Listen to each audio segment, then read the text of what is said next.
What's up, everybody? How's it going out there?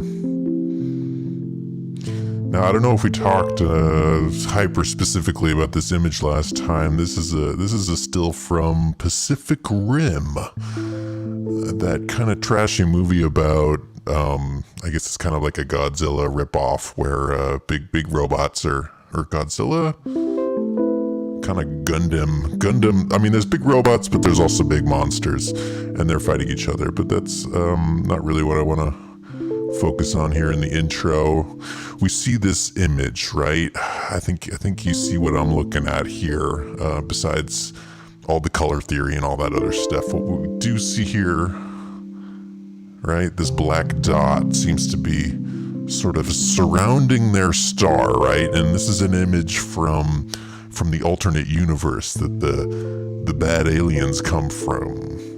This idea of split realities and alternate worlds connecting. But I'm focused on this black hole sun, right? Why is the black hole sun there? What is that symbol? And it's not even mentioned in the movie. Just sort of there. Oh, well, they have a black hole, Nibiru type thing surrounding their sun. It's normal. It's normal shit.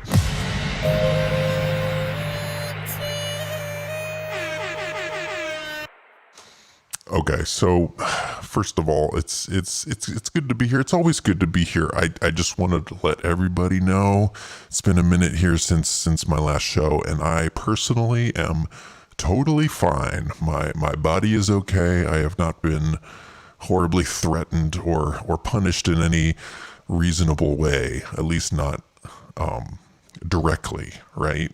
But in a sense, we sort of all are being tortured and punished for our actions, for our thoughts and ideas. It really is a new phase of human history, as I see it.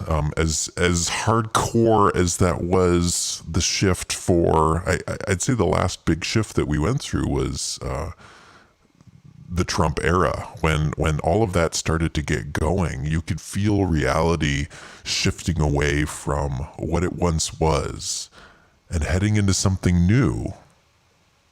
And I don't think anybody was quite certain what that meant at the time, but now, right, 4 years later, I think we can really feel it.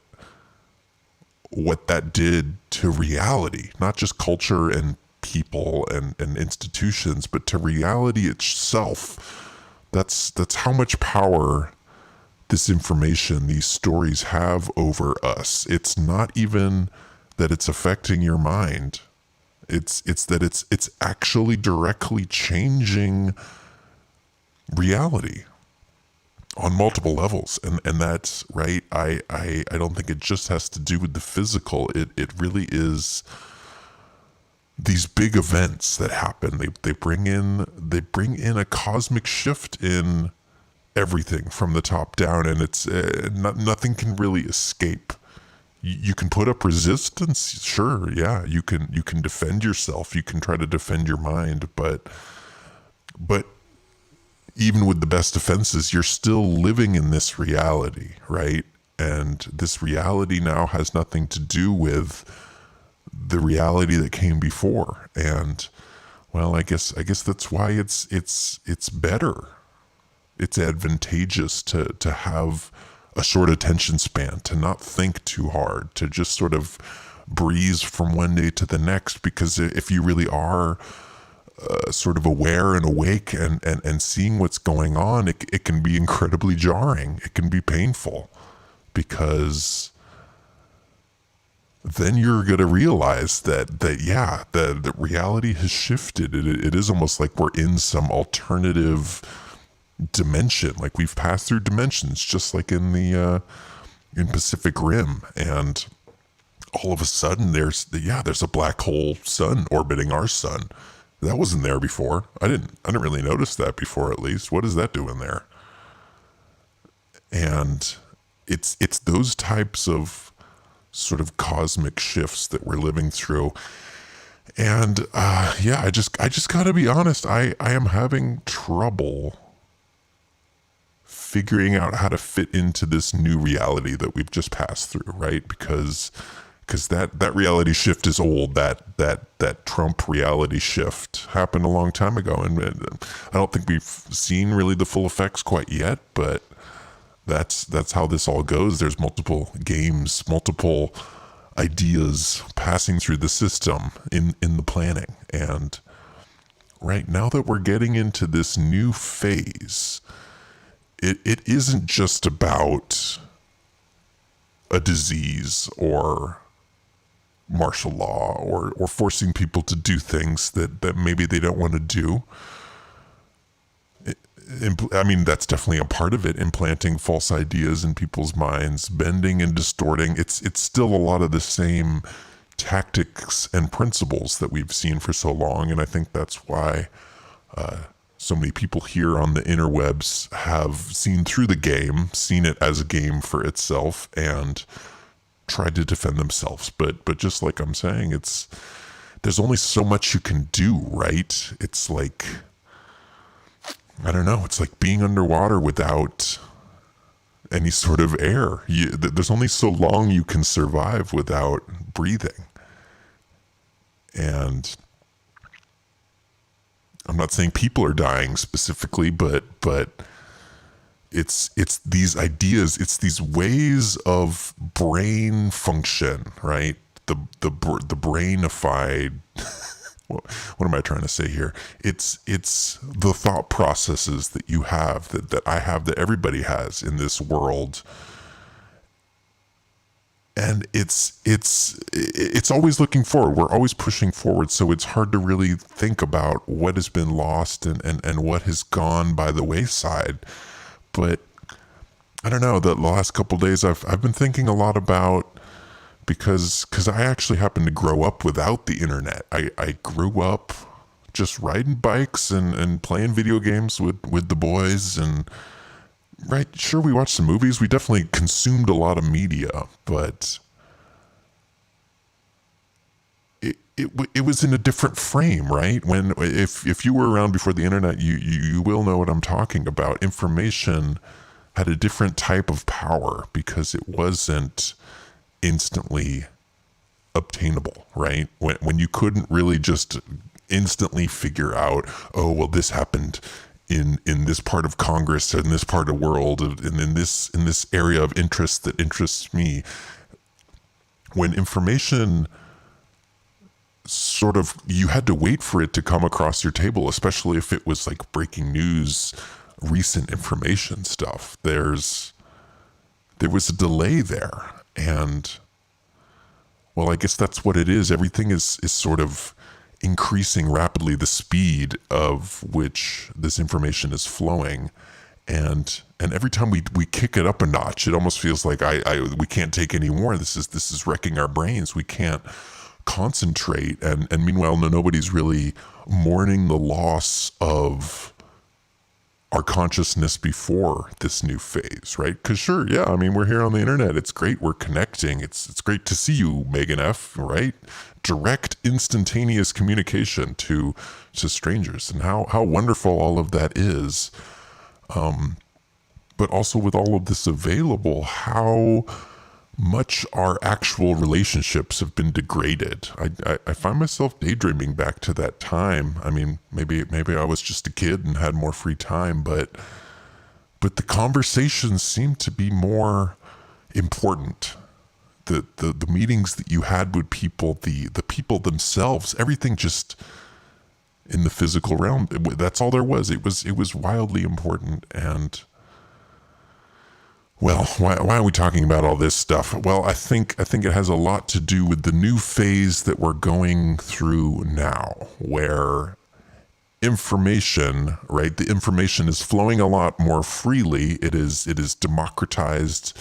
Anybody can really get on a stream and jump on here and start talking. And well, they needed to set that ubiquitousness up to make the system powerful, right? To get everybody hooked into it.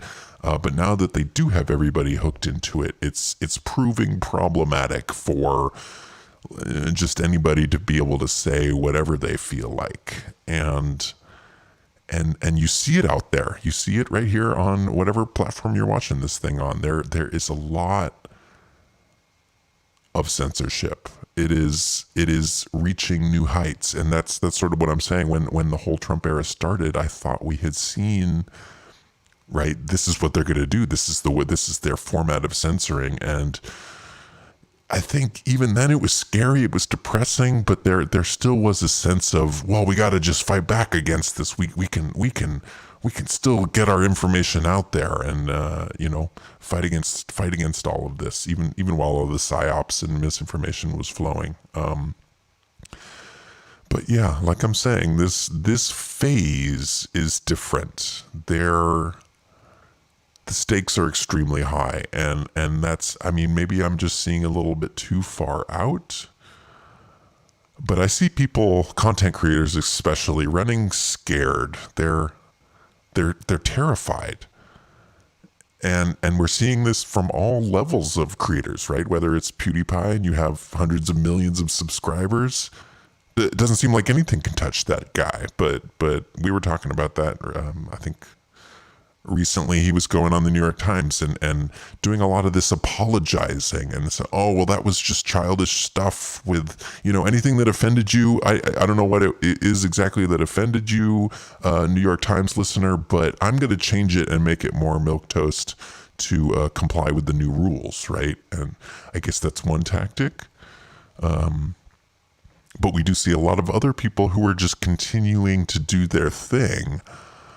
Right, a lot of friends of the show also are familiar with the Marfoogle experience, Marfoogle TV, I guess they call it, and yeah, I guess he's also now streaming to multiple platforms. He's done that a couple different times, but was running into the trouble that, right, based on the info, the things that he was talking about, the last live stream he did got interrupted. It got cut off, I think 3 or 4 times, and then was restarted, right? And sure, yeah, Marfoogle's talking a lot of truth. He's a fantastic person and a force of nature, but also is mostly discussing sort of I think more on the mainstream side of things, right? He's not some total edgelord talking about extremely offensive things constantly, right? He's a very kind individual and, right, just wants to sort of speak his mind, and he's getting interrupted, he's getting cut down, and there's this endless sort of stream of stories where, yeah, you basically better shut your mouth. You better stop thinking for yourself. That's why we have all these videos. That's why we altered all these platforms to, change the algorithm, put the mainstream stuff in front. But I still see this as like a transition phase, honestly, that they're gonna just keep pushing people off as much as they can, and then there will be sort of a final culling when they really do get those last popular channels up in front of, I guess, just the court of public opinion, or maybe it will be some more advanced court. And they're going to be made examples of what you shouldn't do. And yeah, we'll see where that all heads. It's difficult to say. It honestly is. But I guess all of this is to say that I honestly don't know what to do. I would love to get on here and show you some of the videos that subscribers have been sending in. Some talk about the disease, talk about the protests and everything that's going on there. But I find myself, right, multiple days in the past already thinking about doing the show. Oh, we should talk about this. We should talk about that. But sort of the exhaustion levels are getting extreme, right? Of the self-correcting, I want to talk about this hot button issue, but I also do want people to see the video. I don't want it instantly taken down and pushed into a memory hole. And well, that also makes me think about, what they're doing with all this data, basically. And I'm not saying like I'm fearful for my life that they're really going to come after me. I don't think it's that huge what I'm doing here, and I'm sure there's many other channels that none of us are aware of that are doing similar things, talking about similar things. But it's become basically impossible to find new channels because of the changes to the algorithms.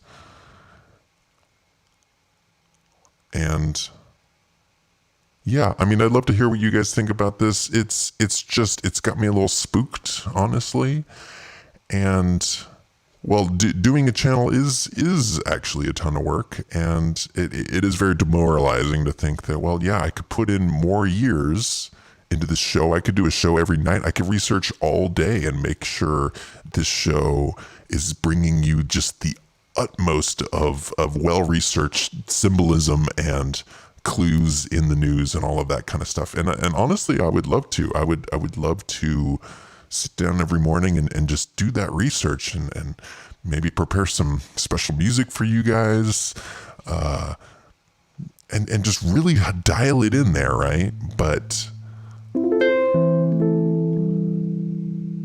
that would sort of take all day. That would take my whole life over, which again, I would be totally into, but then I somehow need to eat food, pay for my apartment, and all that other kind of fun stuff that's got us all stuck in a loop, right?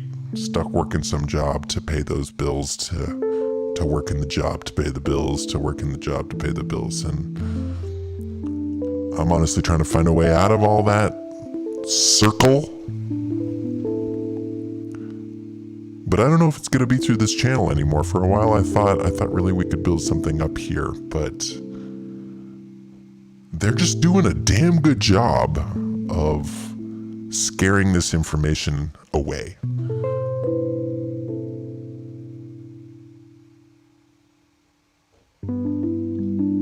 And I'm not saying you should give up out there. If you're a truth seeker, I don't think they can beat that out of you. They can silence you. They can get you to stop talking about it, but they can't kill the truth that's already inside you. And I guess you got to just hold on to that. And another aspect of this for me, because I do want to get in the news, at least for a little bit, is how poisonous this can be for your psyche, right? If you're constantly getting that message, you are doing something bad. You are doing something weird that we don't like you doing. You should stop. We're not going to tell you to stop because free speech and all that, but we're going to give you every single signal that we can think of to subconsciously disincentivize you from doing this. And it's already had a huge effect, honestly. I mean, the space itself is hollowed out when I go on YouTube and look for videos. There's still great content coming out, no doubt. Great truther content. But you're hearing the same message from a lot of people as well. And having bigger gaps between videos, maybe a change in style. But it almost doesn't matter. You can pull up any channel, just find one, and they're all looking for ways to deal with what's going on. And I don't want to have, right? I don't want all these shows to just be this navel-gazing, self-interested sort of look on things, but I still think it's worth talking about because it's the kind of thing that's not being talked about. It's not something I can talk about in reality. And this used to be sort of the little getaway spot to talk about reality, but if that's going away, it's just got me a little dark, but it's still good to be here. It's still good to talk to you guys. And let's talk about facial rec for a second. Now, I did think this was really interesting because we're seeing all these different flows, and that is, I guess, the nature of our reality. Everything is sort of increased in speed, but also like girth, right? So something like the disease that has really just like wrapped up the news for the past couple months has had this awe-inspiring power, and right, obviously changed the world forever, and has everybody looking differently at everything. And I guess that's everything that we're talking about here, is how to change reality. Well, you're getting a lesson in it daily, and yeah, you better just do your best to have a memory, even though they're doing everything they can to erase that from you. Try to have your memory. Remember what things were like last year, the kind of plans that you were making and things that you were thinking about, the ways that you were thinking about things.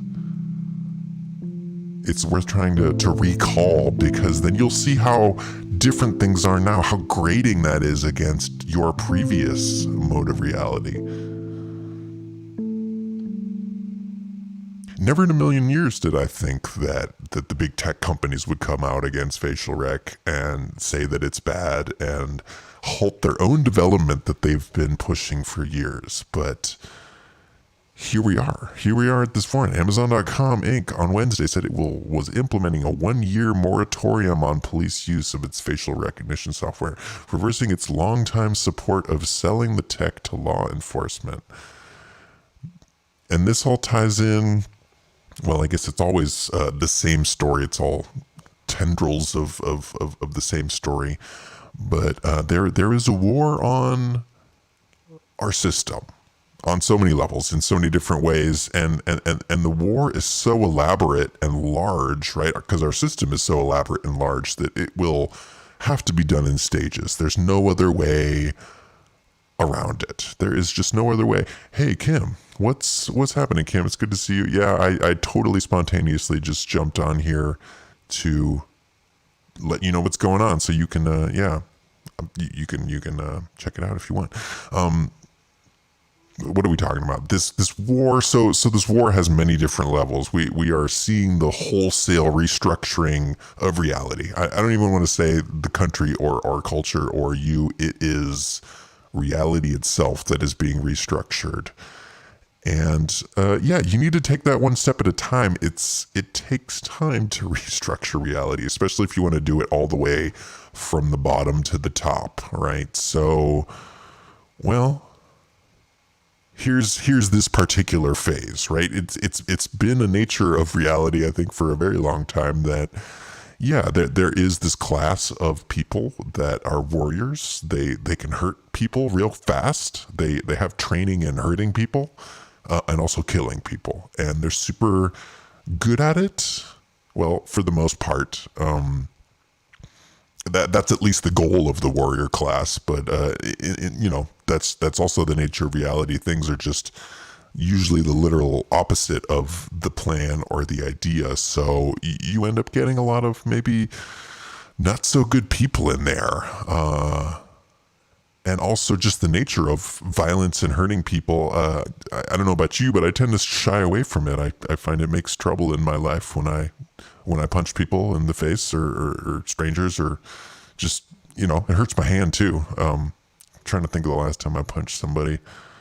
But that's also the nature of our reality. Everybody that isn't in this warrior class, there is a heavy, heavy pressure towards docility and, right, solving problems and staying out of that warrior class. And I think that's been by design for a very, very long time. And I think that is what's up, right? But now we're in bizarre land here. We're in this next phase where the warrior class is getting taken down a peg, right?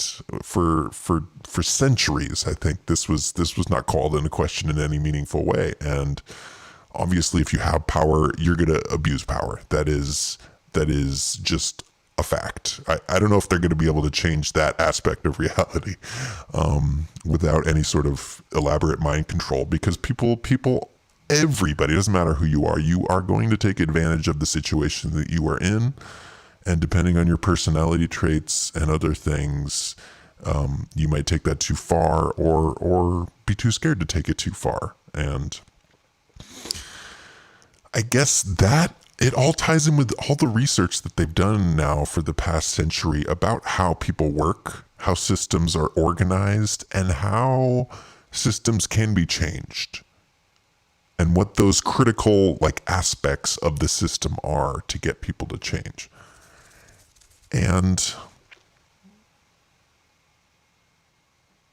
well, what is it about this next stage? Because there has been a lot of messaging about police brutality and all those other rough aspects of law enforcement. So what is it about now that's so different?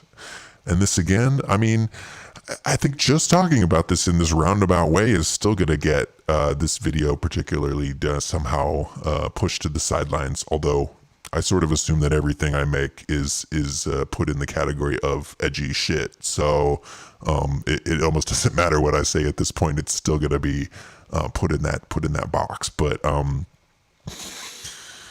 what is it about now? Well, I think it has a lot to do with the situation that they created with the lockdown, right? They've studied this as well. If you make people stay in their houses for super long, right? This honestly just isn't the first time that they've done this particular rodeo, right? I think they were doing a lot of this style martial law over during Vietnam and other sort of third world experiments that they were making with people. And I don't know if that's why it started in the first place, all of our foreign wars that America has gone through.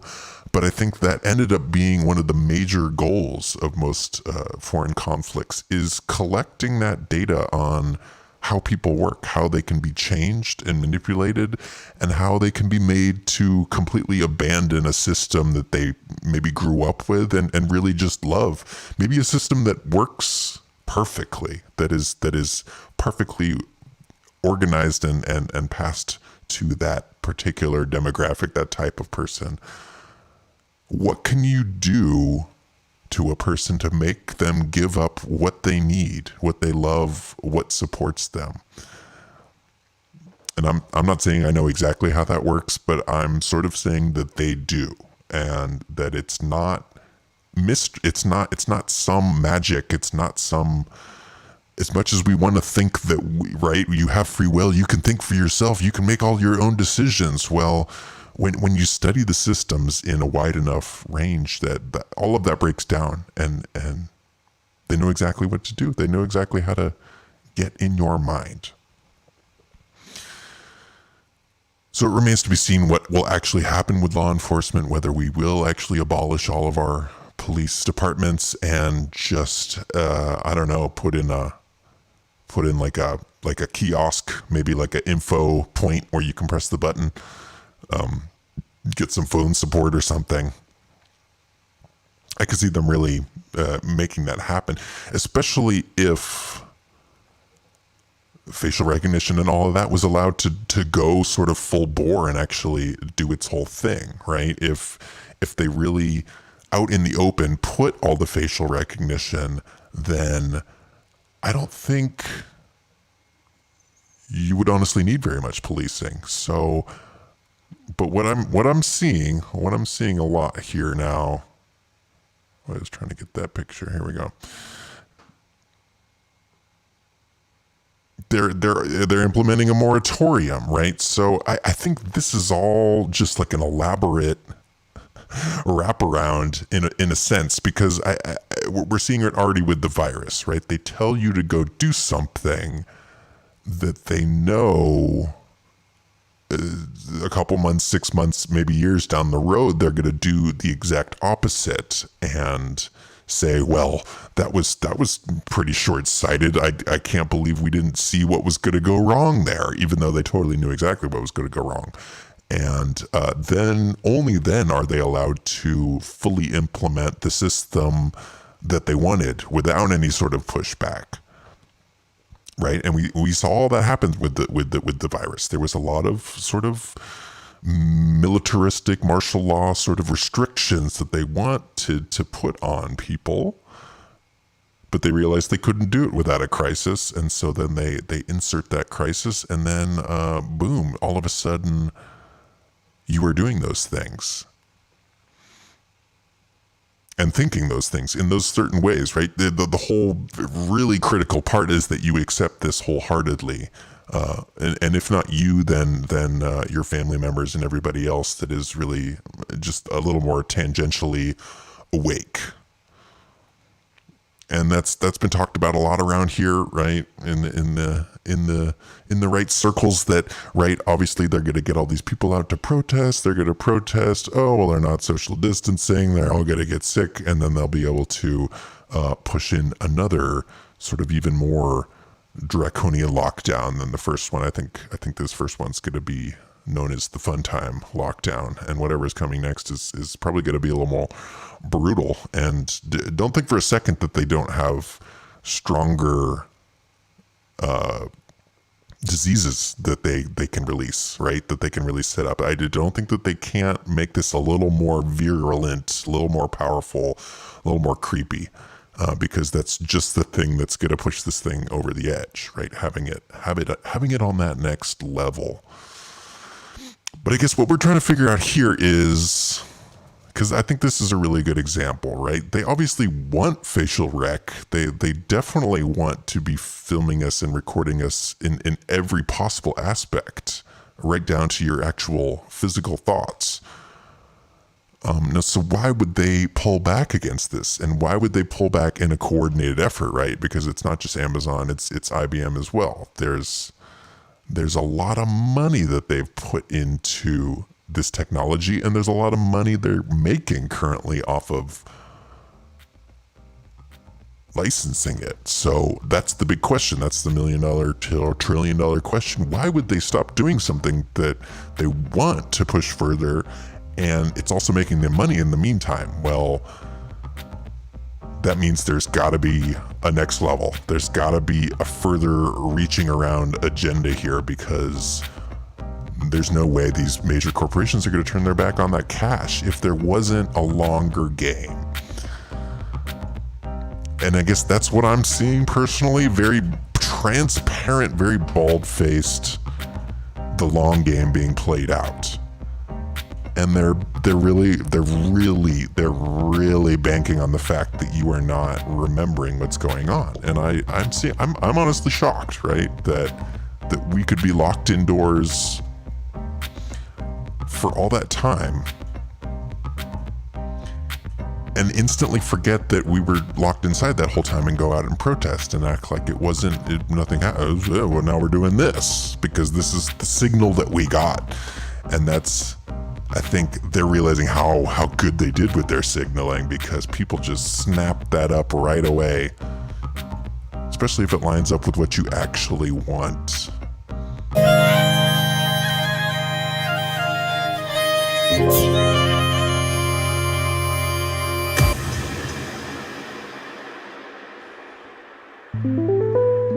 Yep. That's that show.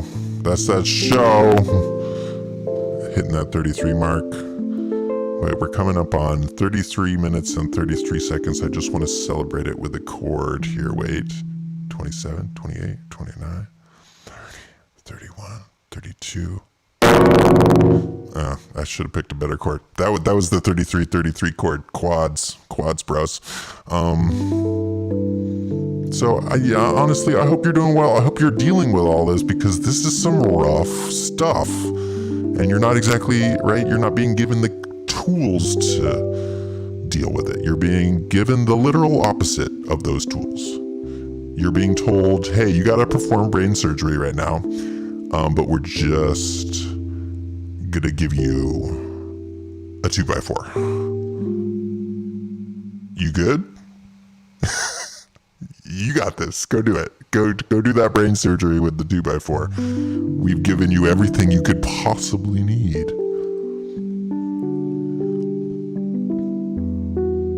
And just, oh man, well, I'm going to try to, because this is fun for me. It's good to interact with you guys. It's good to have some sort of community, because that is agenda number one, I would say, is the isolation of all of us from each other. So you're just at home watching that TV, feeling anxious, not knowing exactly what to do. And, well, if you don't have anybody specifically to talk about this weird stuff, then it's gonna increase that loneliness. But at the same time, it's hard to fight back. I gotta be honest. It's hard to put effort into something that you're being told constantly is wrong, is a waste of time, isn't gonna grow, isn't gonna get out there. And I've been feeling it. I've been feeling it a lot these days, and I hope just by saying it out loud that you'll feel like it's okay to feel this way too. I have all this time on my hand. I got time. Sure, I got my job, but I still got time. But I find myself just immobilized by this psychic state that we're in. I just sort of sit there. Sometimes I'm legit like staring at the wall, thinking about things that I should be doing, and I'm not doing them. And I just don't do them.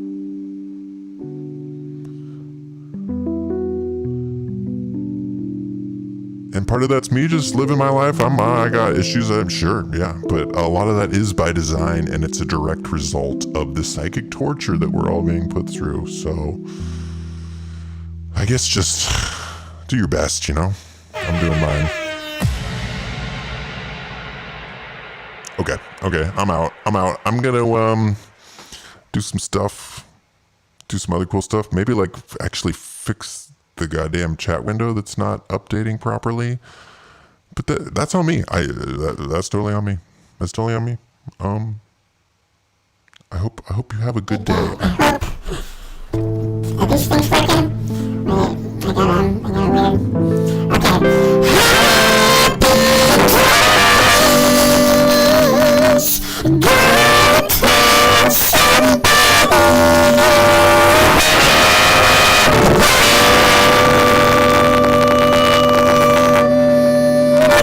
As soon as possible, like soon. Go time, when you really feel, because we need to connect, we need to, just go, be a human.